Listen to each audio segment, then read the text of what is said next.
tardes. Disculpad el retraso de estos minutitos. Me llamo Laura Madrona y os doy la bienvenida al último foro online de la semana. Primero, antes que nada, daros las gracias por acompañarnos esta tarde tan especial. Y bueno, finalizamos la semana de la misma manera en la que empezamos, que es hablando de una de las cosas que más nos gustan de Travel Ban Experience y que siempre hemos apoyado muchísimo desde nuestros forums, y es el vino, el mundo del vino y las denominaciones de origen. Y si empezábamos el lunes hablando con Susana Munilla sobre la historia de la cultura del vino en España, hoy vamos a ser un poquito más específicos y vamos a hablar de una cosa muy en concreta, de una ruta preciosa, maravillosa, llena de historia, que es el Camino del Vino. Y para ello nos vamos a ir hasta Galicia, hasta Ourense concretamente, y bueno, tenemos la persona súper indicada para hablar de este tema, que es Antonio Míguez Amil, que yo no sé si Antonio está ya por aquí. Cuando quieras, Antonio, puedes encender el micro y la cámara y micro. Ahora, Antonio. Buenas tardes, Antonio. ¿Qué tal? Buenas tardes, ¿cómo estáis? ¿Cómo estás? Pues bien, aquí deseando conocer un poquito más qué es el Camino del Vino, que bueno, por lo que he estado viendo, la verdad es que es una maravilla y estoy encantada de estar esta tarde contigo.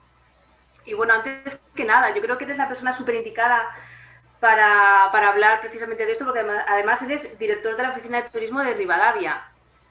Sí, efectivamente. Yo tengo dos pasiones, una es el turismo y otra es el vino.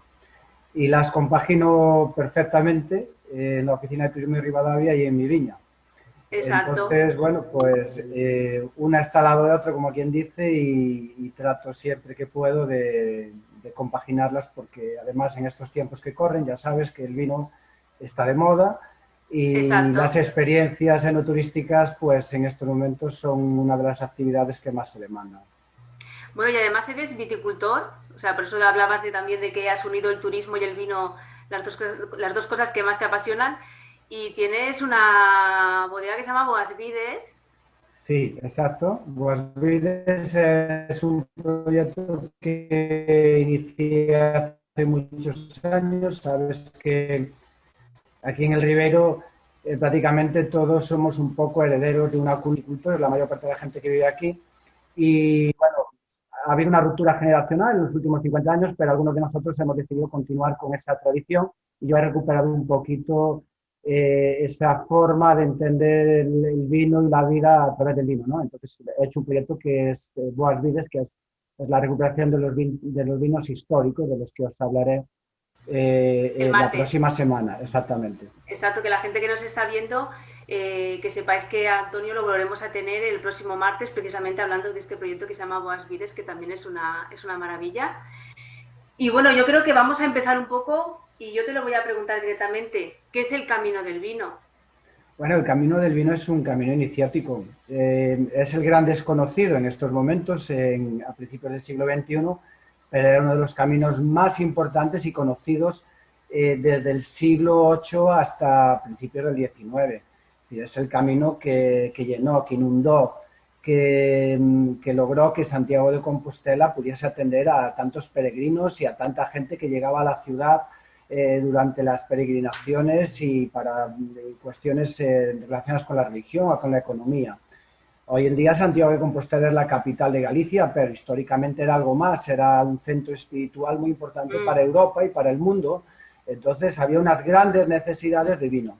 Y la zona principal de producción de vino en los reinos cristianos, por lo menos hasta el siglo XV y XVI, va a ser el Ribero. El Ribero tiene unas peculiaridades climáticas, geográficas y estratégicas idóneas para producir vino de calidad y comercializarlos. Es decir, tenemos que tener en cuenta que la mayor parte del mundo y en España, en todos los sitios, en la península ibérica y en Europa, siempre se intentó hacer vino. Incluso las zonas menos, digamos, idóneas o a comercial que pudiese abastecer a los mercados. Eso viene dado por la vocación histórica en la producción. Eso es, hay un clima, hay una orografía, hay un territorio, hay una tierra que permite que una serie de variedades de uvas se den bien y se produzca un elemento, que en este caso es el vino, que perdura en el tiempo, que dura más de un año o de dos, y que puede llegar a los mercados con cierta ventaja sobre otros vinos que se estropean durante el camino, que se estropean a lo largo del año. El Ribera es ese vino estable que va a inundar Galicia, pero también toda la cordillera cantábrica y toda Europa hasta su salida al Nuevo Mundo. Tenemos que tener en cuenta que es el único vino actualmente en España que está documentado que llegó a América con Cristóbal Colón. Y seguramente tendremos mucha gente de otras zonas de España que nos digan que el vino de tal sitio, de tal otro, pues iba con Colón. Pero el único que está documentado en estos momentos es el Ribeiro. Ese sí es cierto que llegó con Colón porque está bien documentado y el documento además para cualquier persona que quiera consultarlo es un documento precioso porque es el testamento de Colón y está en el archivo de Simancas. Entonces, bueno, teniendo en cuenta que este fue un vino comercialmente muy activo, rápidamente Santiago Sepulcro del apóstol, el supuesto apóstol, vamos a decirlo ya hoy así, porque ya sabemos que el apóstol nos llegó en un barco de piedra, todos los monasterios, la catedral, todas las instituciones eclesiásticas y las civiles se van a situar en el Ribeiro para producir ese vino y poder meterlo en la ciudad con cierta ventaja. Entonces, bueno, pues rápidamente vamos a ver cómo la catedral, a través de una donación real, pues va a establecer aquí su principal viñedo en toda la península. El viñedo que establece aquí es a través de 2 granjas, la principal granja es la granja de Aquinza y estamos hablando de decenas de miles de litros que salían desde su granja, la granja de la catedral, hacia la propia catedral en Santiago de Compostela. Entonces había un trayecto muy bien definido que coge desde Ribadavia, coge toda la ribera del Avia y nos va transportando poco a poco, subiendo esas montañas hasta Santiago de Compostela. Y curiosamente, para cualquier peregrino o cualquier viajero o cualquier amante de la cultura y de la historia que vaya a Santiago de Compostela, podrá encontrarse que la única puerta que queda en la muralla de Santiago de Compostela, la única que se ha conservado de su muralla histórica, es la Porta de Mazarelos. La Porta de Mazarelos es la puerta por donde entraba precisamente el vino del Ribeiro. Esa puerta está muy bien documentada y también se documenta muy bien todo tipo de actividad de llegada de este vino a Santiago de Compostela y cómo está en las ordenanzas de la ciudad como el vino de la ciudad de Compostela. Por lo tanto, estamos hablando de un vino que va a surtir a los peregrinos. Estamos hablando de un vino que va a generar una economía que va a permitir, por ejemplo, al Hospital Real poder crecer, igual que a la propia catedral o a otro monasterio importantísimo como es el monasterio de San Martín Pinario.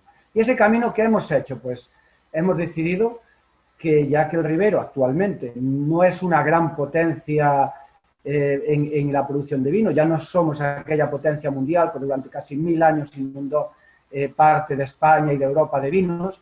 Hoy somos una comarca muy pequeñita, pero con mucha historia y que hace unos vinos de una gran calidad. Hemos ido, digamos, bajando en producción, bajando en superficie, porque ya sabéis, el Ribeiro, para el que no lo sepa, os voy a poner en contexto, porque mucha gente no lo sabe, está en el interior de Galicia, en la parte sur.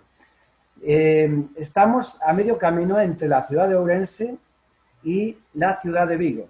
Cualquier viajero que quiera venir al Ribeiro, pues tendrá que venir a través de Vigo o de Ourense, también a través de Oporto, porque no hay que olvidar que estamos casi en la raya portuguesa, que estamos a 20 kilómetros de otra villa histórica muy bonita portuguesa que se llama Melgaço. Entonces estamos muy bien situados, pero también estamos a 90 kilómetros de Compostela. Entonces, bueno, estamos en esa parte que es una depresión, estamos rodeados de montañas. Entonces, los frentes lluviosos en primavera y en verano aquí son muy escasos. Sin embargo, habréis oído hablar de la temperatura de Ourense, de esos 40 grados o 30, se dan con bastante frecuencia en esta zona, en Ourense, ¿no? Cuando se habla de la temperatura de Ourense es como hablar de la temperatura de Ribadavia, de Leiro o de Arnoia, que son, digamos, el Ribeiro en esencia, ¿no? Ourense, Ribadavia, Arnoia y Leiro constituyen ese rombo sobre el que pivota toda la comarca del Ribeiro. Y es un clima especial. Entonces, en verano, pues evidentemente hace calor. Para la vid es muy necesario y es importantísimo. Y en Galicia es la zona más calurosa. Los gallegos le llaman al Ribeiro el verano de Galicia. Es muy difícil encontrarse lluvia en Ribadavia, o frescor. En el verano aquí no vas a encontrar eso. Aquí se va a encontrar, sí, hay agua, porque bajan 20 ríos de todas esas montañas y tenemos mucha agua. pero hay mucha estabilidad climática y hace calor durante el día. Durante la noche es suave.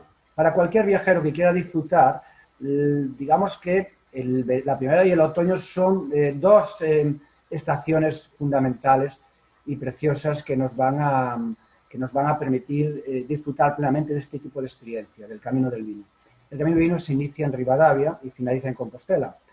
Lo que hoy vamos a hacer es hablar un poquito sobre lo que cualquier persona se puede encontrar a través de esto. Vamos a encontrar mucho patrimonio y vamos a encontrar un patrimonio importantísimo. Date cuenta, Laura, que el Ribeiro actualmente es la comarca vitivinícola de toda España que más patrimonio vitivinícola histórico conserva. Es el mayor número de granjas medievales del vino están aquí. Hemos tenido especialistas de toda España y Europa que han venido a visitar en nuestras ocasiones el Ribeiro por la enorme documentación que han encontrado en muchos países y sobre todo en toda la Comunidad Cantábrica, de Bilbao, de San Sebastián, de Ponferrabía, de Santander, de Oviedo, de Llanes, de Gijón. Han venido aquí muchos de estos archiveros porque hay mucha documentación en la recepción de este vino, ¿no? Y claro, esto todo se hacía, toda esta producción se hacía bien a través de una nobleza eclesiástica o de una nobleza laica que va a construir, digamos, edificios especialmente indicados para la producción de vino, para la producción y la explotación del vino y la producción de vino. Y esos edificios se conocían tradicionalmente como granjas. Pues se daban prácticamente en toda Europa, lo introducen muchos, muchísimos. Y este camino precisamente nos va a permitir ver este tipo de elementos arquitectónicos. Yo no sé si podré poneros alguna imagen para que y vamos allá, Antonio. puedan sí, para que se hagan una idea, ver. Porque sí que es lo que dices del patrimonio es súper importante, porque yo que he estado viendo un poco de cara a preparar, a no venir de cero a esta presentación, la verdad es que es una maravilla. O sea, el paisaje ya gallego es increíble, pero o sea, eso aún es todo el tema del patrimonio que comentabas, pues yo creo que el camino tiene que ser una experiencia absolutamente maravillosa. Y yo incluso te diría que yo creo que lo puede disfrutar tanto la gente que amante del vino como la que no lo es. Sí, sí, yo estoy de acuerdo. Mira, ahora cada vez tenemos más personas que nos piden visitar iglesias románicas. Hay un gran desconocimiento. El vino generó mucho dinero, generó mucha llegada de muchas órdenes religiosas, llegada de mucha nobleza y también de gentes que venían de otros lugares, pues porque aquí había trabajo y una economía muy potente. Esto todo fue por lo menos así hasta el siglo XVII y XVIII, que ya empieza a cambiar, y bueno, pues entramos en la época moderna ya con ciertas crisis y con ciertos problemas. Pero hasta el siglo XVIII por lo menos el Ribeiro va a mantener, digamos, va a ser el músculo económico de Galicia. Algunos historiadores la consideran lo que el Ribeiro como vino, el petróleo de Galicia, ¿no? Entonces, claro, se construyó muchísimo, se construyó tanto y de tanta calidad que, por ejemplo, un ejemplo para que todos los oyentes nos entiendan, la granja medieval románica más importante en activo de España está en el Ribeiro, es la Granja de Gomariz, ¿no? Es un edificio maravilloso del siglo XII que cuando entras en él parece una catedral del vino, es decir, te das cuenta de que en aquel momento se construyó ese edificio para la producción de vino y era como hoy hablar pues, de la ciudad del vino en La Rioja, de la arquitectura de Eastman o de Zangari. Pues en aquellos tiempos ese tipo de edificios en el siglo XII representaban por la dimensión que tiene ese edificio y por las características y la racionalidad, dices, esto fue una auténtica obra de arte en aquel momento, para producir miles de litros de vino, no era para producir un poquito. Entonces, claro, este patrimonio es importantísimo, porque para los amantes del románico este es un patrimonio en forma de iglesias o de rectorales, hoy llamamos rectorales, pero antiguamente eran granjas, que es visible, se puede ver, y a través del Camino del Vino es visible. El Camino del Vino lo puede iniciar cualquiera, actualmente está en periodo de señalización y de implementación, pero cualquier persona que ahora durante el otoño quiera hacerla, de hecho, a finales de este mes vamos a hacer una experiencia única, vamos a conducir a un grupo, que quiera puede inscribirse en la oficina de turismo, para hacer el Camino del Vino conducido para visitar esas iglesias, esas granjas, para visitar esos lagares líticos que también los tenemos muy antiguos. En fin, todo este patrimonio para el amante de la cultura es sensacional, no solo para el amante del vino. Pues Antonio, no sé si tienes algunas imágenes para enseñarnos. Sí, voy a tratar de ponerlas para que las veáis. Es el mapa del Ribeiro y una de las características más interesantes del Ribeiro es su paisaje. Es un gran desconocido. Daros cuenta que la gente cuando viene a Galicia viene a tiro fijo hacia ciertos destinos. Las Rías Baixas, Santiago de Compostela, Coruña, Lugo o la Ribeira Sacra, ¿no? Que es un poco actualmente el polo de atracción del turismo interior en Galicia. Sin embargo, el Ribeiro es una zona histórica tan interesante como la Ribeira Sacra, con las características tan importantes que le confiere disponer de 20 ríos. Esos 20 ríos tienen sus cañones, tienen sus valles, y es un territorio un poco iniciático. La gente que no lo conoce pasa muchas veces por Ribadavia o por Ourense y no se da cuenta. Es un territorio que está lleno de contrastes paisajísticos y está lleno de ríos. Estos ríos, pues la mayor parte de ellos bajan de grandes montañas, de entre 1000 y 1500 metros, y bajan en forma de cascadas hasta Ribadavia. Ribadavia está a 70 metros sobre el nivel del mar, Ourense está a 110, es decir, estamos en una pequeña depresión con respecto a estas montañas, ¿no?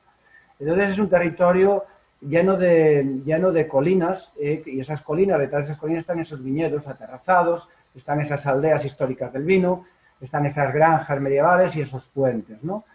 Entonces, bueno, es un territorio muy interesante para prospeccionar, para ver, para intentar de alguna forma descubrir, ¿no? Es algo que yo a cualquier persona que viene aquí le digo, oye, pues necesitáis tiempo, pero sobre todo dejaros ir, dejaros llevar, dejaros ir por la aventura de descubrir, porque es un territorio para descubrir. Es como si fuese un territorio virgen, siempre estuvo aquí, pero está muy humanizado, ¿no? Entonces tiene una dimensión cultural y vitivinícola impresionante para los amantes, como decíamos, pero también de la naturaleza, ¿no? No sé, vamos a ver, voy a intentar pasaros alguna imagen más para ir comentándoos también, porque, bueno, este camino se hizo un ensayo de camino, se llevó a Compostela, incluso cómo iban los arrieros con las mulas. Esta que veis aquí es la rectoral de San Andrés de Camporredondo. Este es el Museo del Vino de Galicia. Es un edificio histórico, precioso. Fue un edificio construido en el siglo XVII sobre una antigua granja vitivinícola del siglo XII que pertenecía a San Martiño Pinario. Actualmente el Museo del Vino de Galicia es visitable, está a 3 kilómetros de Ribadavia, y yo se lo recomiendo a cualquier persona, no solo por el edificio, por la construcción, que en aquellos tiempos debió ser una de las principales de Europa, para producir vinos, sino por todo el discurso expositivo sobre la cultura del vino en Galicia. Es el único el museo de esta naturaleza en Galicia dedicado a todas las denominaciones y zonas vitivinícolas productoras en Galicia. Esta es Ribadavia, podéis ver el río Avia. En este caso en Ribadavia se unen los dos ríos, el Avia y el Miño. Es un paraje natural precioso y esta es parte del conjunto histórico. Una de las experiencias más bonitas en el paseo que vamos haciendo en el Camino del Vino es descubrir las aldeas históricas del Ribeiro, las aldeas medievales del vino, como me gusta decirle a mí.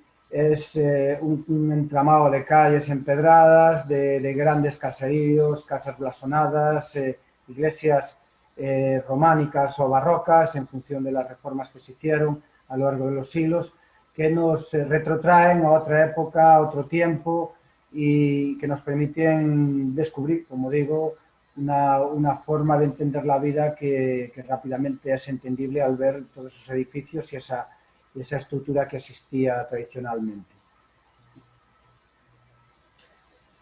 Todo el camino nos lleva por viñedos, mares de viñedos, ¿no? Este, por ejemplo, es uno de los viñedos más antiguos que hay en Galicia, es del Rego de Igón, y es uno de los tramos por los que pasa el camino, y todo este viñedo fue parte de la Orden de San Juan de Jerusalén, que fue muy potente y tuvo su sede aquí en Beade, a 4 kilómetros de Ribadavia, y también perteneció a los franciscanos de Santiago y de Melide, y a los dos conventos más importantes que hubo en Galicia. El tercero fue el de Ribadavia, y perteneció también al conde de Ribadavia, que fue en el sur de Galicia uno de los nobles más importantes.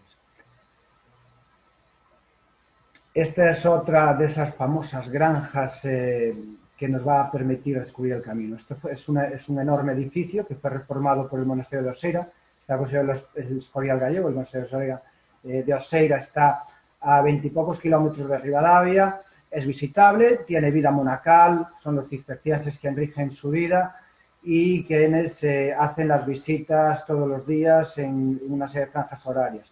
Pues bien, este monasterio que está alejado del núcleo de Ribadavia y de las tierras vitivinícolas, está en plena montaña y creó todo un entramado de granjas o de unidades de producción vitivinícola en todo el Ribeiro. Y una de las más importantes que tuvo fue esta, la de Sampaio. Fue una donación real de Alfonso VIII de Galicia, IX de León, le dio a estas tierras y entró rápidamente en colisión, en competencia con los viñedos de Compostela que justo limitaban con esta granja.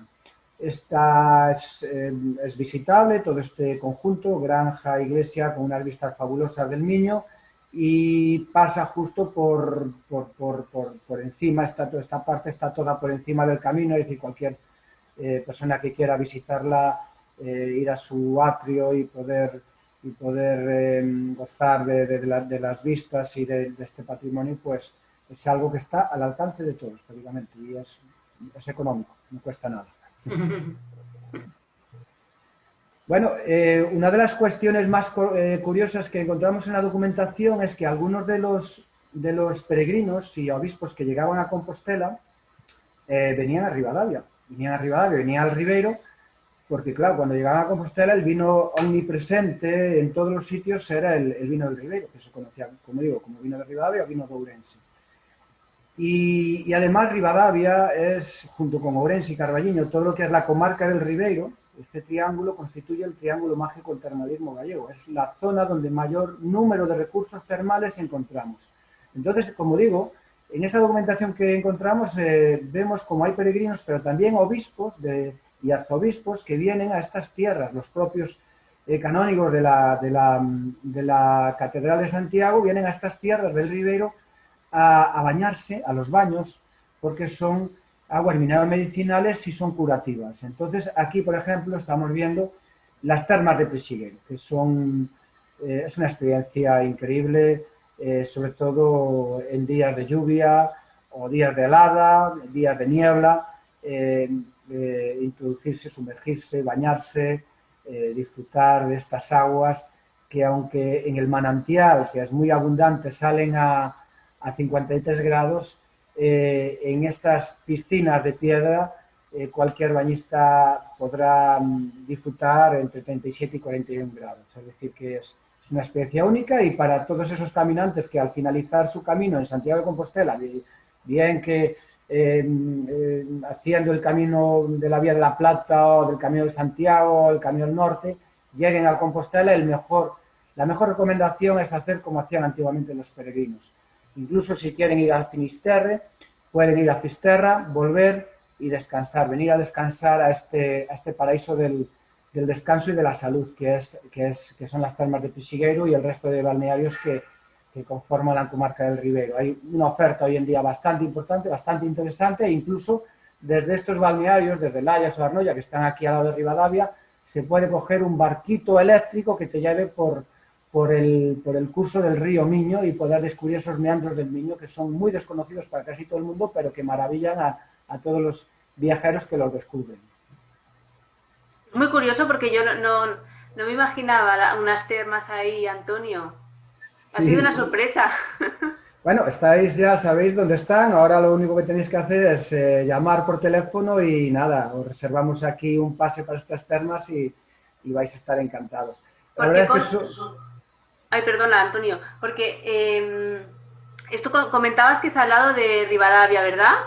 Sí, están en Ribadavia, está mismo en Ribadavia, a 3 kilómetros, vamos, Ribadavia está el conjunto histórico y entonces hay una vía, una calle que baja desde Ribadavia siguiendo el curso del Miño y ahí está Presigueiro, ¿no? Las termas están además en un sitio muy bonito porque está rodeada de colinas y baja un riachuelo todo en forma de rápidos y de cascadas, y entonces estás en las termas y estás viendo el riachuelo, estás escuchando el murmullo del agua, y entonces, bueno, pues es muy relajante, pero además es que las aguas son minerales medicinales. Exacto. Y cuando sales de ahí incluso te recomiendan que no te duches.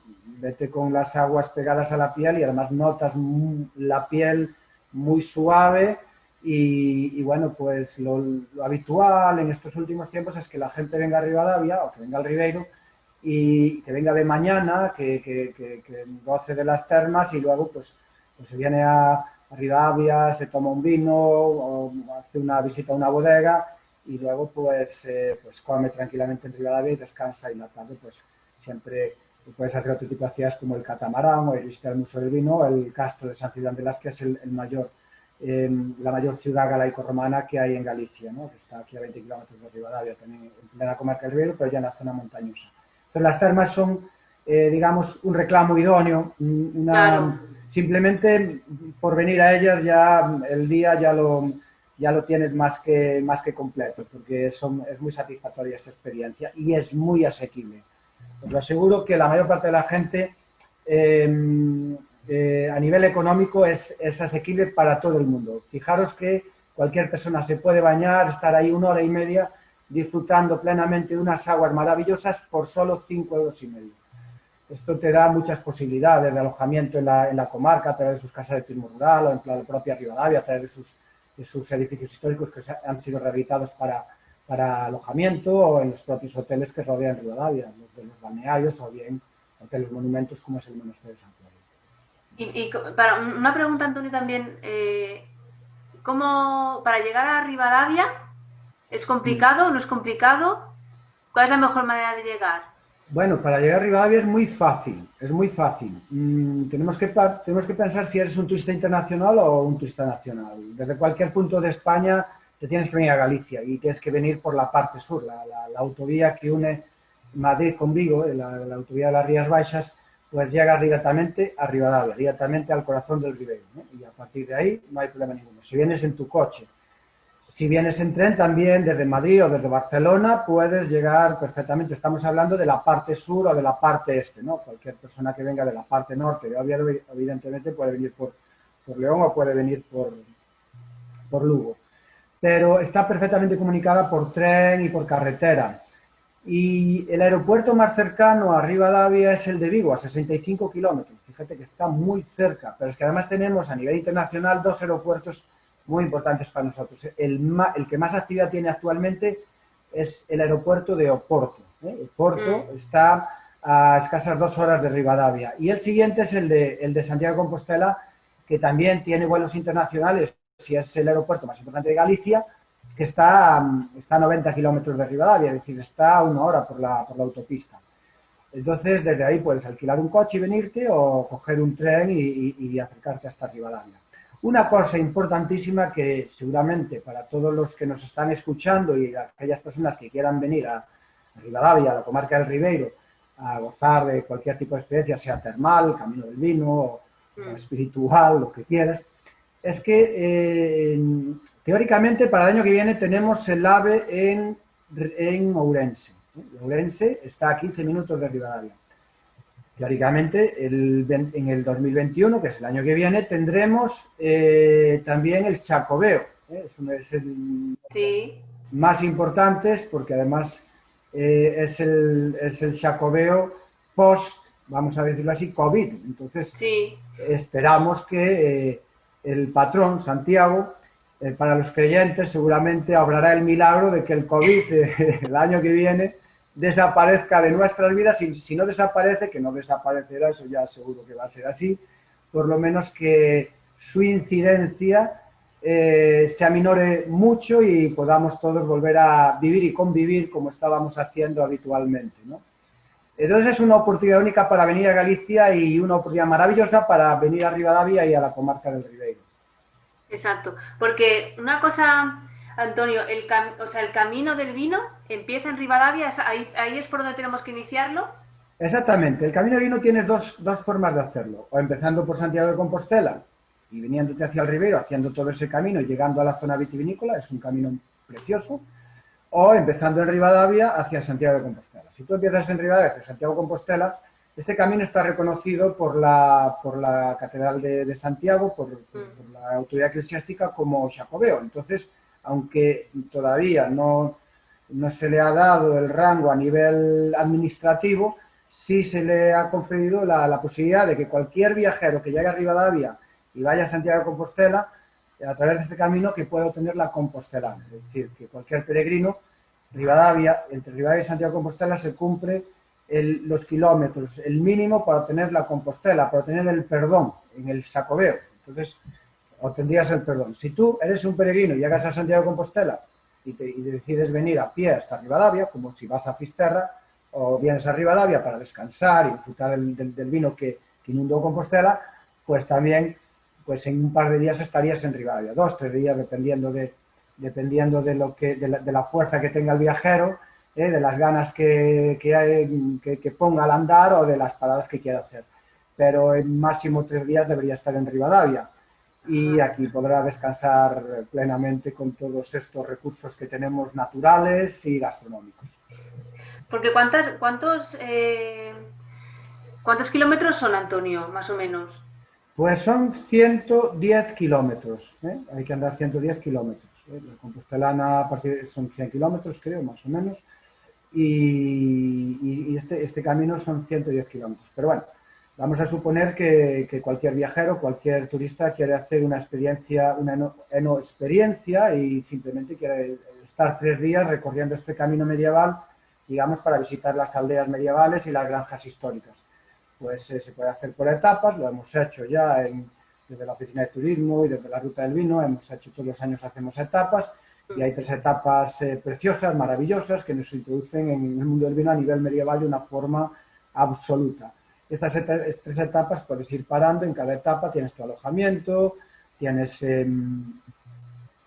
tu restaurante, tienes tus bodegas que puedes visitar, tus edificios históricos que puedes visitar, como las granjas medievales o bodegas en Pazos, en fin, y tienes tus termas también, claro, porque a lo largo del camino puedes gozar de la experiencia de termal, ¿no? Exacto. Y luego a nivel, claro, porque estamos hablando has comentado que son 110 kilómetros. ¿Cómo de exigente es el recorrido que hay que hacer? ¿Es un recorrido duro? No, no es excesivamente duro. El que parte desde Santiago de Compostela, pues tiene que tener en cuenta que todo es bajada. Porque, claro, venimos de una zona mucho más alta, Compostela, luego subes un poquito a la Tierra de Montes, que se llama Tierra de Montes por Cabell, y ya bajas, digamos, vas yendo todo por una zona elevada hasta que empiezas a bajar al Ribeiro, ¿no? Entonces es una bajada, realmente no es duro. Si partes desde Rivadavia tienes una subida, hay un tramo, digamos que podemos decir que es un poco exigente, que es salir de las tierras del Ribeiro hacia las tierras de la montaña. A partir de ahí ya es muy suave, no es mucho más duro que hacer la Vía de la Plata, una serie de tramos de la Vía de la Plata o hacer el Camino Francés. No es mucho más duro, es decir, que está más o menos en el mismo nivel. Otra cosa es si partes de Braga y quieres enlazar con el Camino del Vino, porque sabes que hay un camino que parte de Braga a Compostela. Ahí sí que tienes un camino bastante duro hasta subir a las montañas de la Serra de Lledés y de Castro Laboreiro, pero luego ya bajas a todo el valle. Pero bueno, hablando del Camino del Vino, entre Ribadavia y Compostela no es duro. Cualquier visitante, cualquier viajero, cualquier persona a la que le guste la naturaleza, el patrimonio, la historia, puede hacerlo sin problema ninguno. No hay unas exigencias especiales en nivel físico. Y bueno, no voy a decir que todo el mundo, que alguien que tenga una discapacidad puede hacerlo, pero cualquier persona de cualquier edad prácticamente es fácil de hacer el camino, no tiene grandes dificultades. Si estamos viendo algunas imágenes, Antonio, la verdad es que los lugares son preciosos. Sí, este que vemos ahora es del Castillo de Rivadavia, del interior, es una zona arqueológica apasionante, ahí donde está esa pequeña excursión, visitándolo. Hay una necrópolis, hay toda una serie de enterramientos del siglo VIII al XII, elaborados en la propia roca, es algo así como muy místico y al mismo tiempo muy mágico. Y también en el castillo se encontró un lagar antiguo del siglo VIII-XII. El lagar más antiguo de Galicia, el lugar donde se hacía el vino más antiguo de Galicia, datado por la Universidad de Vigo, es aquí al lado de Rivadavia, es una zona de Castro de Miño, y es el lagar del Castro de Santa Lucía. Es un lagar lítico, hay una serie, ahora está muy de moda el tema de los lagares líticos, que hay por toda España prácticamente, y aquí en Galicia, que pensábamos que no teníamos muchos, pero solo en el Ribeiro y en la zona de Monterrey es la zona de toda Galicia donde más abundan. Y uno de los más apasionantes es este de Santa Lucía. Pero hay muchos más a lo largo del Camino del Vino. Por ejemplo, durante el trazado del Camino del Vino, nos vamos a encontrar con el lagar de Peitieiros, por ejemplo, o en el lagar del Castro de Beade. Hay varios de estos líticos que sí nos retrotraen a otros tiempos, porque nos hacen imaginar cómo toda la gente antes se empleaba a fondo para labrar en la propia roca unas oquedades para coger el vino y pisarlo y prensarlo, que realmente llevaba mucho trabajo. Quiere decir que si hacían esto es que les merecía la pena hacerlo desde el punto de vista económico, comercial, y también desde el punto de vista como alimento, el vino como alimento, ¿no? Y una cosa, ¿cuál es la mejor época del año para hacer el Camino del Vino? Yo creo que entre marzo y junio y entre septiembre y diciembre, hasta principios de diciembre. Luego ya empieza a hacer bastante frío y los días son muy cortos. Claro. Pero hasta principios de diciembre, sobre todo todo el mes de noviembre y el mes de octubre, son meses maravillosos. El otoño es la época más maravillosa que tiene esta comarca. La primavera es exuberante, desde luego, porque es una naturaleza muy exuberante y para muchos la primavera es una época esplendorosa. Pero la época más mística y mágica es el otoño. El mes de septiembre ya presenta unas tonalidades y unos cielos tremendamente azules, unos contrastes verdes y ocres, que se va acentuando cada vez más durante todo el otoño, ¿no? Es la gran desconocida esta comarca durante el otoño, porque además de viñedo, que tiene mucho, tanto en blanco como en tinto, y de un gran patrimonio y mucha agua, tiene unos bosques de roble, toda la fraga del río Avia, la fraga del cañón de la Arnoya o del cañón de Santa Marta, aquí en Rivadavia, con todos esos castaños, robles, en fin, madroños, toda esa especie de arbórea, toda esa riqueza vegetal, crea unas tonalidades, unos ocres y unos contrastes maravillosos. Es la gran desconocida. Qué bonito, la verdad es que sí, que lo que dices tú, que el otoño sí que... Bueno, la primavera es muy bonita, ¿no? Pero el otoño tiene algo especial, tiene algo especial. Sí, Yo creo sí. que son los colores, es espectacular, la verdad es que sí. Sí, sí. Y luego te va a preguntar, para la gente que quiere hacer el camino, Mm. ¿qué tipo de alojamientos se pueden encontrar? Bueno, sí, en estos momentos tenemos bastantes alojamientos, abunda mucho, en el río lo que más abunda en toda esta comarca es el turismo rural, ¿no? Casa de turismo rural, que normalmente son pazos rehabilitados.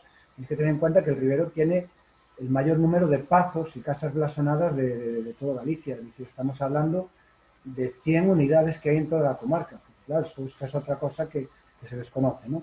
Entonces, algunos de estos pazos han sido rehabilitados y son hoteles rurales o casas de turismo rurales, categoría A, categoría B, y luego, pues en conjuntos históricos como en Rivadavia o otros como en Pazos de Arenteiro, encontramos una serie de alojamientos en casas rehabilitadas en el propio conjunto histórico, ¿no? Entonces, es posible alojarse en ellos, y luego también tenemos la modalidad de hoteles de 4 y 5 estrellas, que es lo que más abunda aquí, que están vinculados a los balnearios, bien el de Layas o el de Arnoya, o bien el gran hotel monumento del monasterio de San Clodio, que es también una experiencia maravillosa.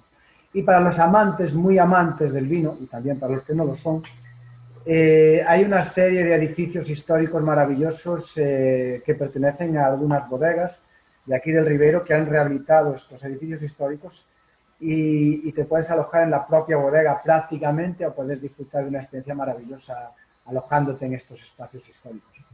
Qué maravilla, la verdad es que... Bueno, yo me iría ahora mismo de cabeza a hacer el camino del vino, Antonio, ¿eh? Ya te lo digo. Sí, para mí ha sido un Bueno, descubrimiento porque la verdad es que, bueno, pues me encanta la historia y me encanta el vino. Pues yo creo que es una buena manera de unir estas dos cosas, ¿no? Y luego sí, te sí, quería preguntar, sí. ya un poco para ir un poco llegando al final de la charla, ¿qué destacarías del camino que crees que no tienen otras rutas del mundo del vino?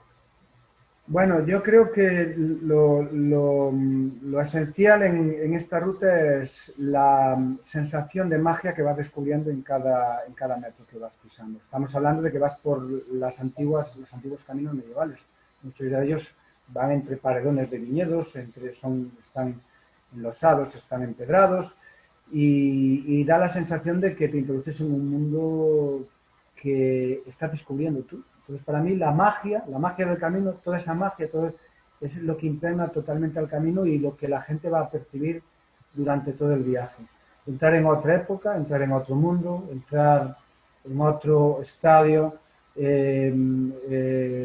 una naturaleza, un ambiente, un frescor, que todo lo que vas recorriendo, pues prácticamente hay pocas rutas en el mundo. Yo creo que las hay, evidentemente, esto no es una exclusiva, una ruta es tan exclusiva como para no existir en otros sitios del mundo, pero yo creo que he viajado algo y de las rutas más iniciáticas y místicas que he podido disfrutar ha sido de esta ruta porque además no hay gente. Parece ir tú, es prácticamente tú y la naturaleza, tú y la historia, tú y el vino, eres tú y toda la magia que inunda el camino. Para mí eso es lo más interesante, ¿no?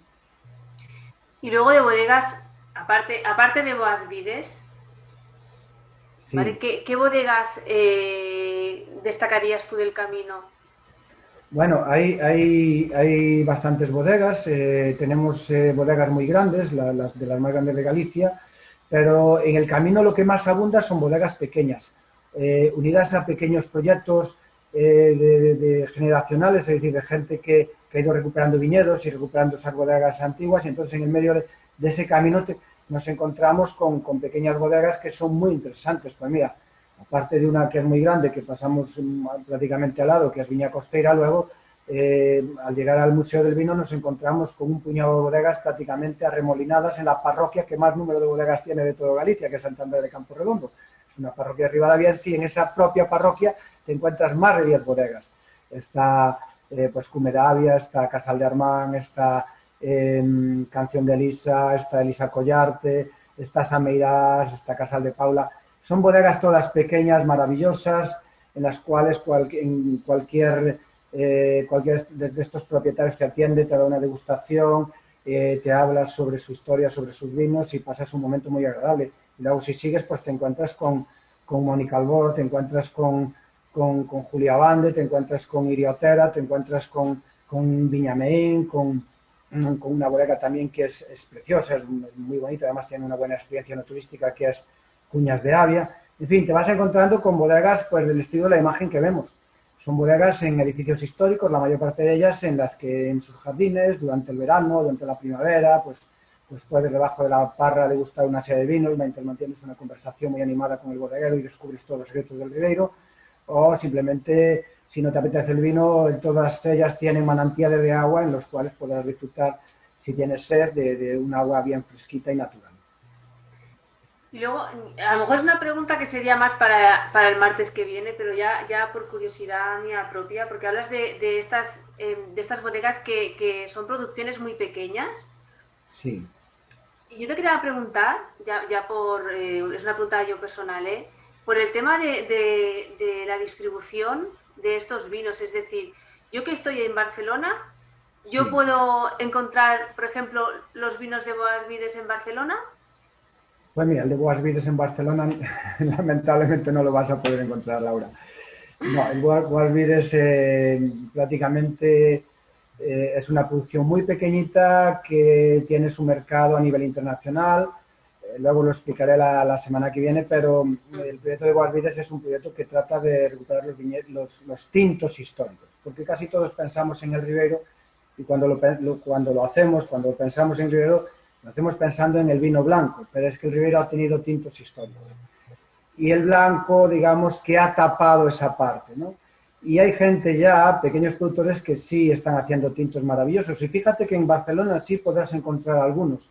Yo te podía ahora citar un puñado de pequeños bodegueros que han tenido mucho éxito en Barcelona, porque además Barcelona es muy buen mercado, no solo para el blanco, sino para el tinto de estas pequeñas cosechas. Cuando hablamos de Barcelona, hablamos de Cataluña. En Madrid ahora empiezan a verse. En Madrid ahora ya empieza a haber un interés por estos vinos. Hay que pensar que Madrid es un gran mercado y entran muchos vinos. Los más próximos, pues claro, son los que... Pero para el Ribeiro, hasta hace pocos años, Cataluña era un mercado mucho más interesante porque eran pequeñas producciones que tenían cabida en algunos locales que sí tenían una gran cultura del vino, sobre todo en Barcelona, que lleva arraigada muchísimos años, en Girona, incluso en Lleida, pero en Girona y en Barcelona, en las dos provincias y en las ciudades, sí se pueden encontrar estas pequeñas producciones. No es muy abundante aún, no es muy abundante, es cierto que no están todos, pero sí algunos de los más importantes, y te cito solo dos, que seguramente gente del mundo del vino en Barcelona los va a poder encontrar, porque llevan ya muchos años ahí establecidos, están considerados con mucho prestigio, además hay algunas vinotecas muy, muy importantes en Barcelona, que lo tienen, que es Emilio Rojo y Chanceluz de Bernardo Estevez también, y Viña de Martín o Tornados Pasar de Lois Sancho Rodríguez, que este último, el Tornados Pasar, es un tinto de culto también. Entonces ahí algunos los puedes encontrar. El Boas Vides en este caso no. Esperemos que en los próximos años por lo menos alguna producción pueda llegar a Barcelona y a Cataluña, que es una tierra a la que suelo ir con frecuencia y que ya estoy tardando mucho desde que el COVID se ha instalado en nuestras vidas. Sí, pues tienes que venir. Pues Antonio, bueno, a mí me ha encantado saber un poco más del Camino del Vino, la verdad es que es una maravilla y bueno, yo animo a toda la gente que lo haga y es una buena oportunidad también, a mí me gusta mucho el tema del enoturismo precisamente porque es otra forma de viajar, diferente, ¿no? Es una buena excusa además para viajar el vino.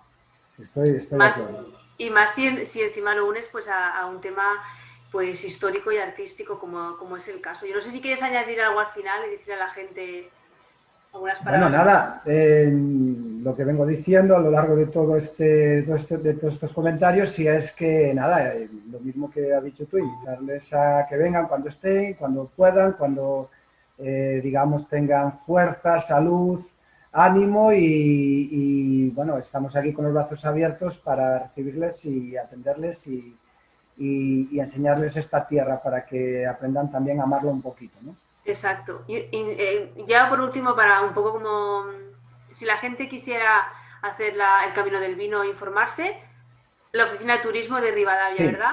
Sí, pueden llamar a la Oficina de Turismo de Rivadavia, pueden entrar en nuestra web, que es turismorivadavia.com, o bien llamar al 988 47 12 75, escribirnos un correo electrónico a turismo@rivadavia.es, cualquier duda, cualquier cuestión, cualquier iniciativa, cualquier cosa que surja para hacer el Camino del Vino, para venir a pasar un día, 2 días, simplemente unas horas a Rivadavia o a la comarca de Ribera a disfrutar de una experiencia gastronómica, estaremos encantados de informaros y ayudaros a todos los oyentes y a todos aquellos que bueno, pues se hagan eco del Camino del Vino y de la comarca de Ribera.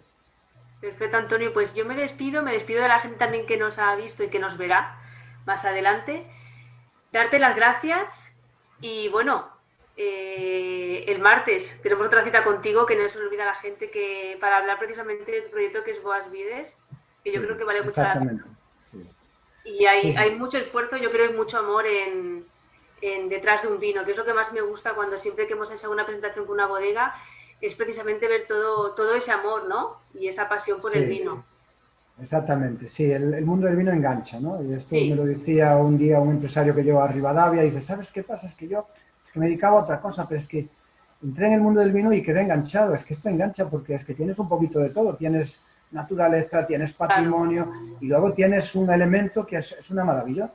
No me extraña que haya sido la bebida de los dioses, porque es que tú sabes, de una uva que salga un líquido tan sabroso, además que ha servido para todo, porque el vino ha servido para curar. En la historia del ser humano el vino era un elemento, era un líquido, era una medicina que curaba a la gente y que se utilizaba para muchísimas cosas. Y para la gastronomía, fíjate, cualquier comida que hagas en la que lleve vino, pues va a resaltarla mucho más, va a exaltarla y va a hacerla mucho más sabrosa y más nutritiva, evidentemente. Entonces el vino es un gran invento, tengamos en cuenta y que nos apasiona por eso. Muy bien, Antonio, pues muchas gracias y un abrazo muy grande. Nos vemos. Muchas gracias, Laura, gracias a vosotros. Un abrazo, nos vemos pronto.